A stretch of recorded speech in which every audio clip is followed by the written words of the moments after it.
All right, you can run it. Okay, so this is more so of an offline question for Vincent Hill, since he was a police officer. Vincent, you know, in 2014, it's so sad to say that, you know, that young men are being stopped and they're ultimately being killed.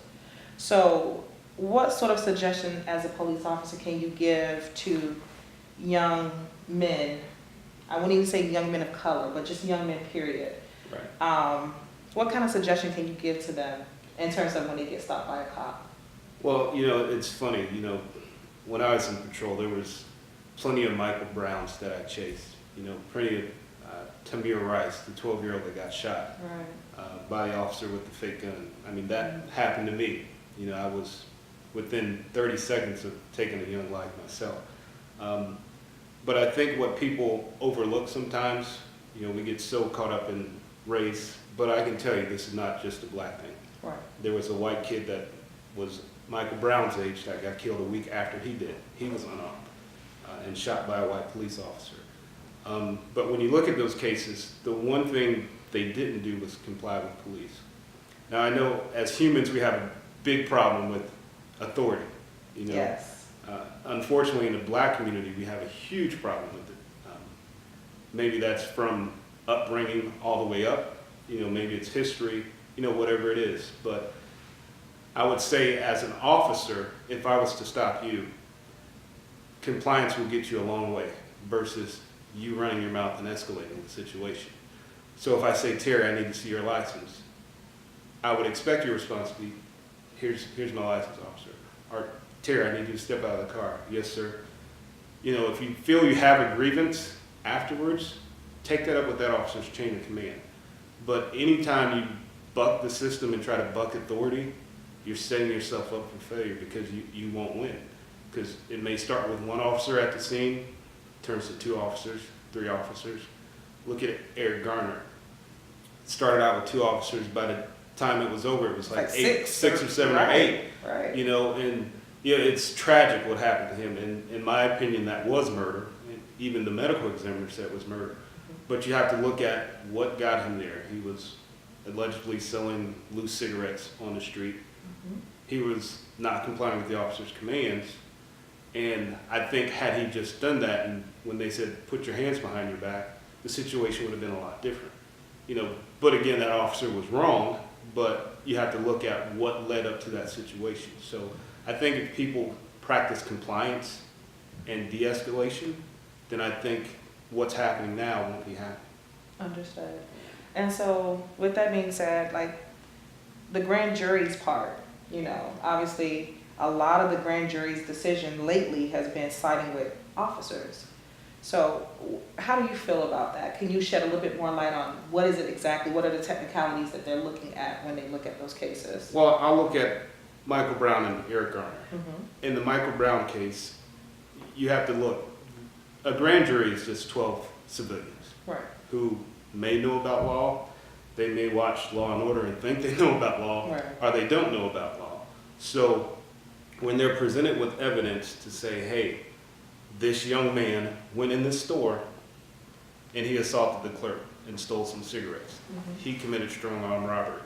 So already in their head, they're thinking, okay, when Michael Brown saw that police officer, in his mind, whether the officer knew about the robbery or not, in Michael's mind, uh-oh, he knew what I did, I gotta get away. Gotcha. I'm gonna fight. So then when you look at, okay, Michael's blood was found in the car. They have the evidence they need to say there's not probable cause to say this officer intended to murder Michael Brown.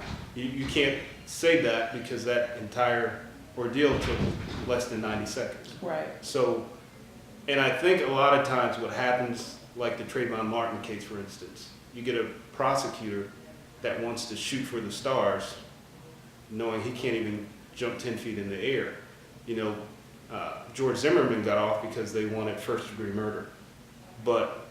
And you get these attorneys that go around to the families, yeah, we're going to get first-degree murder, we're going to get this.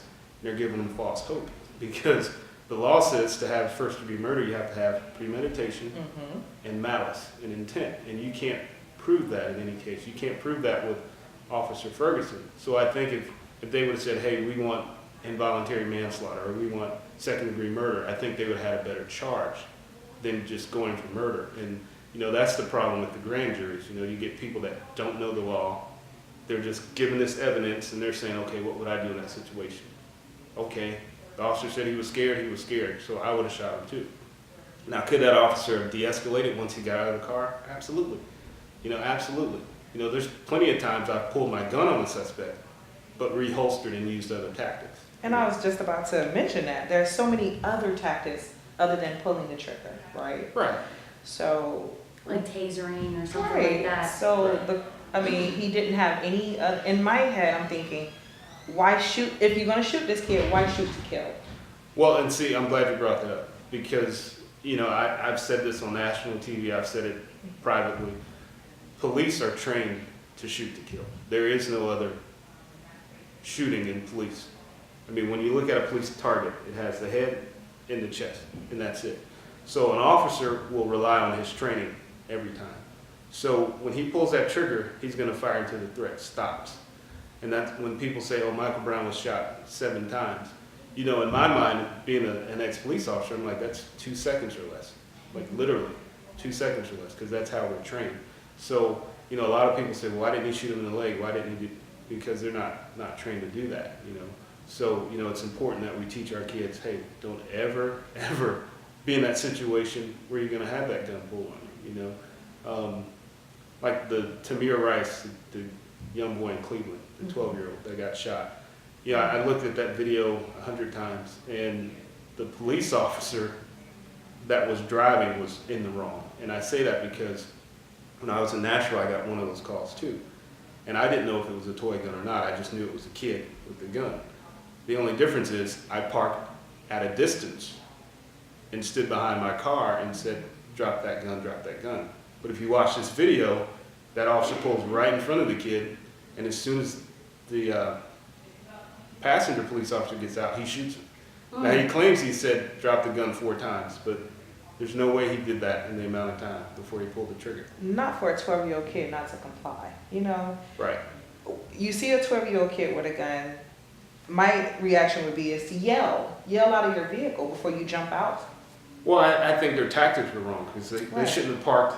I mean, they were parked from me to you in front of him. So Wow. it gave little Tamir no reaction time to even comprehend the commands. Like, drive. And you see him go like this, not to try to pull it on the officer, but I think he realized, uh-oh, someone called on me. I'm in trouble. Here Right. it is. But he didn't give him enough room to say, hey, kid, drop that gun, you know, show me your hands or He just anything. shot and killed him. He just shot and killed him. And, you know, when you look at that officer that killed him, it's unfortunate, and I think his family will have a huge lawsuit because the department he was on before that wrote him up and said he was psychologically unfit for duty. And he was a rookie, am I correct? Yeah, he was only on 6 months there. His last department, he was on 6 months. But they said he couldn't handle stressful situations, had problems at the gun range, and had mental issues. So I'm like, so this department picks this guy up, Right. and that's the result of it. You know, you got these officers out here that, you know, for whatever reason, oh, I want to be the police, because they think it's this glamorous, you know, I'm going to be, you know, Will Smith and Martin Lawrence and Bad Boys, but that, you know, that's not what the job is. You know, the first part of being a police officer is to protect, and if you're not willing to protect, then you're not doing your job. Exactly. So if you're going out and all you want to do is, all right, I got to go find a stolen car, I got to find some dope, or I got to find, you know, this guy with a gun. You know, that's great. That comes with the job, but that's not the job. Okay. You know? In conclusion, do you mind dispelling any rumors about cops? Well, it depends on what rumor we're talking. There's so many out there. Okay. You know? They're all bad cops. Everybody's out to shoot, to kill, and everybody wants to, you know, pull the trigger. Any rumors you want to, you know, dispel and make sure that, you know. Well, I will say this. Like I said, police are trained to shoot, to kill. So when people say cops are out to shoot, to kill, yes, but not because that's their mindset. Right. That's their training, and you know they rely on training. It becomes muscle memory. Like I could to this day pull my gun in the dark and probably hit the target They don't, because it's just muscle memory. But I wouldn't say all cops are bad. You know, that would be a total untruth. But are there bad cops? Absolutely. Are there cops out there that just go around trying to violate people's civil rights? Absolutely. I've worked with cops like that. I've been on traffic stops where the officers ask, hey, you mind if I search your car? Well, yes, I do. Well, I'm going to search it anyway. It's a violation of civil rights. You know, it's illegal. Right. But there are cops that do it, you know, just to get ahead, just to say, yeah, look what I got. I got this much dope, or I got this gun, or I got this guy. So yeah, it happens. You know, does profiling happen? Absolutely. It happens on every race. You know, if I was working in the projects in Nashville and saw a white couple at 3 in the morning driving in the projects with out-of-county tags, what do you think I'm going to do? Just pull them over. I'm going to find a reason to pull them over. Mm-hmm. So, and people get so, I guess, mixed up with racial profiling. Police profile, there's no secret about it. You know, like the example I just used with the white couple. That's how police, you may as well call it police instinct. But where it crosses the line is, if that's the only thing you do, you only stop black people. You only stop a black guy with dreads. You only stop a black kid with tinted windows playing his loud music. Then, yeah, you're racial profiling. You're crossing that line to say, hey, this is not what I should be doing, you know. I pulled over plenty of criminals, and a lot of them were white, you know what I mean? I pulled plenty over that were black. You know, you just have to make sure you're staying within the law to say, okay, I have a legal reason to pull this person over. Thank you so much for coming out today, Vincent. We are now signing off with our offline with Vincent Hill and Women in Business. Thank you. Thank you.